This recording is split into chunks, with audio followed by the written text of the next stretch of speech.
Bagi para dosen pemula, mengajar pertama kali tentu menjadi suatu tantangan yang luar biasa.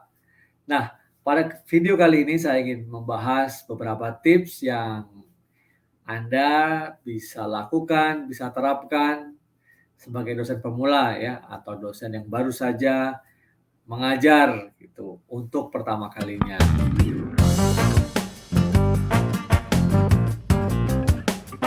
Nah, pertama kali saya ucapkan selamat datang di kampus kita Viewpoint ini. Kampus kita Viewpoint ini adalah tempat kita untuk berbagi ya tentang karir, tips, inspirasi dosen Indonesia. Nah, tentu saya mengucapkan terima kasih bagi Anda sekalian para dosen Indonesia atau calon dosen atau khususnya dosen pemula yang sudah melihat video ini atau menjadi subscriber atau viewer dari video ini atau channel ini. Channel ini berkembang karena kontribusi dari teman-teman semua. Saya tidak bermaksud menggurui, tapi kita berkembang bersama-sama ya. Baik. Nah, apa sebenarnya tips mengajar yang sederhana bagi para dosen pemula yang bisa diikuti, bisa dilakukan oleh setiap orang yang mulai mengajar? Nah, ada beberapa hal yang ingin saya sampaikan. Yang pertama, tentu Anda sekalian di depan kelas harus menyampaikan capaian pembelajaran. Jelaskan kepada para mahasiswa Anda apa sebenarnya capaian pembelajaran yang ingin diraih, yang ingin dicapai selama pembelajaran berlangsung. Misalnya dalam semester ini, dalam mata kuliah ini capaian pembelajarannya adalah demikian-demikian, dan di akhir semester ini para mahasiswa akan mendapatkan hal seperti apa gitu ya. Silahkan Anda lihat lagi silabus Anda, draft Anda untuk mengajar ya, atau orang mengatakan mungkin juga ada course outline begitu ya. Intinya adalah tempat dokumen Anda yang digunakan untuk mengajar lah. Istilahnya bisa bermacam-macam kan. Jelaskan secara baik dengan lengkap kepada para mahasiswa. Ajak diskusi kalau mereka belum paham apa itu capaian pembelajaran. Nah, capaian pembelajaran juga bisa disampaikan setiap pertemuan ya, pada pertemuan tertentu atau ketika Anda mengawali kelas, Anda bisa sampaikan bahwa yang akan dicapai di hari ini atau di pertemuan ini adalah sebagai berikut gitu ya. Nah, itu yang pertama. Nah, kemudian yang selanjutnya, Anda para dosen pemula juga bisa menjelaskan, mendeskripsikan mata kuliah secara detail. Terutama ini kalau di awal-awal ya, ketika mata kuliah baru dimulai di awal semester. Jelaskan deskripsinya apa, mata kuliah ini tentang apa, tujuannya apa, tadi ya capaian pembelajaran yang diharapkan seperti apa, kemudian asesmennya apa ya, evaluasinya apa, tugas-tugasnya, dijelaskan secara detail. Sehingga ini semacam aturan main ya, dan gambaran lah dokumen yang nanti disepakati ya, para mahasiswa tahu gitu ya, bagaimana peran yang diharapkan dari mahasiswa dalam pembelajaran selama semester ini berlangsung. Nah, jadi pahami dulu ya deskripsi mata kuliahnya seperti apa. Kemudian selanjutnya adalah Anda harus melibatkan mahasiswa secara aktif. Jadi mau tidak mau Anda harus dua arah. Tidak mungkin hanya dosen satu arah saja menyampaikan materinya begitu saja, tidak mungkin. Apalagi di zaman sekarang ya, dosen sebenarnya hanya salah satu saja dari sumber pengetahuan atau sumber ilmu pengetahuan. Sumber-sumber yang lain banyak, apalagi channel-channel pembelajarannya sudah luar biasa. Kita bertindak sebagai fasilitator ya, kita motivator, kita mendorong mereka untuk mau belajar aktif ya, lebih banyak lagi mencari ilmu pengetahuan gitu. Jadi caranya bagaimana? Kita berdiskusi, harus bisa melibatkan mahasiswa.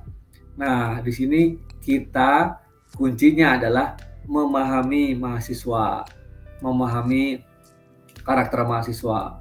Mungkin jumlahnya banyak ya kan, 40 orang misalnya dalam satu kelas. Nah, Anda mungkin harus mengenal mereka lebih dalam.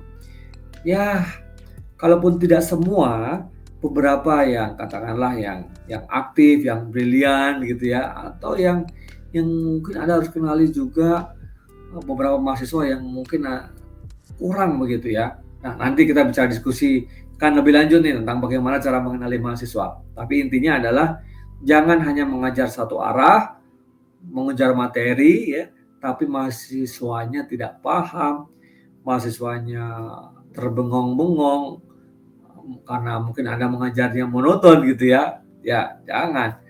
Sisipkan pertanyaan-pertanyaan, ya, singkat cerita-cerita, anekdot-anekdot, joke yang lucu mungkin ya, yang bisa membangkitkan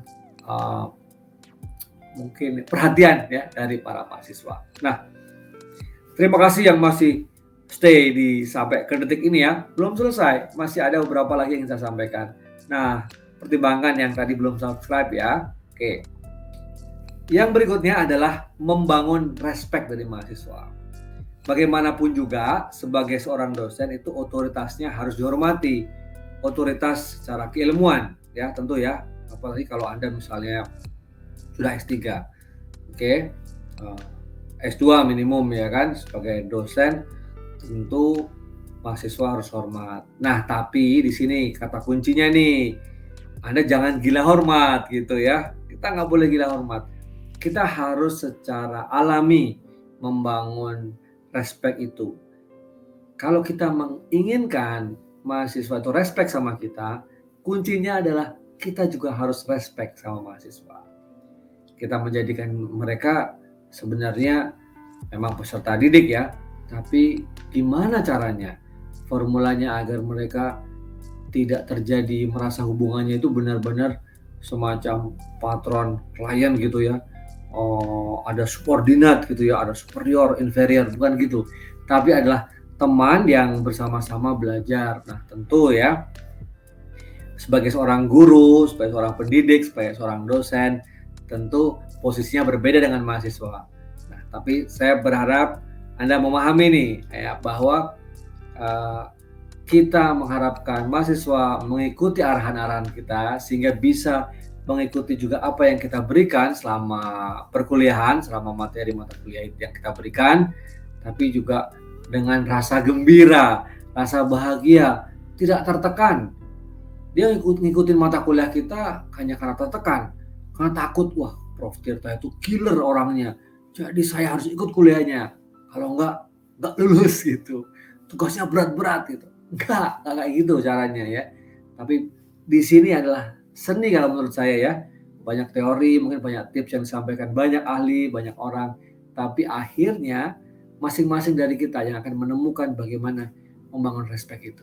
Kalau kata kuncinya, kalau kita menghormati mereka, memperlakukan mereka dengan baik, tentu ya mereka juga akan sebaliknya melakukan hal yang sama.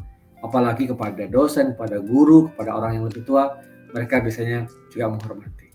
Tapi ingat, kita jangan tidak hormat ya. Oke, ada lagi gitu.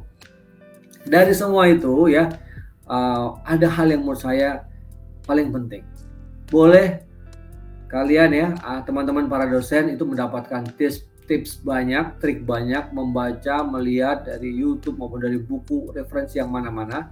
Tetapi yang terpenting adalah kembali kepada diri kita sendiri. Siapapun itu, mengajar, menjadi dosen, menjadi diri sendiri. Ya.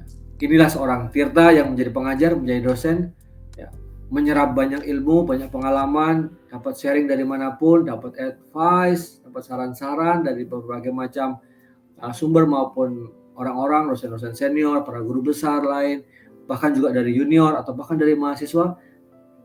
Tapi pada akhirnya inilah style seorang Tirta ya. Demikian juga seorang Anda yang melihat video ini.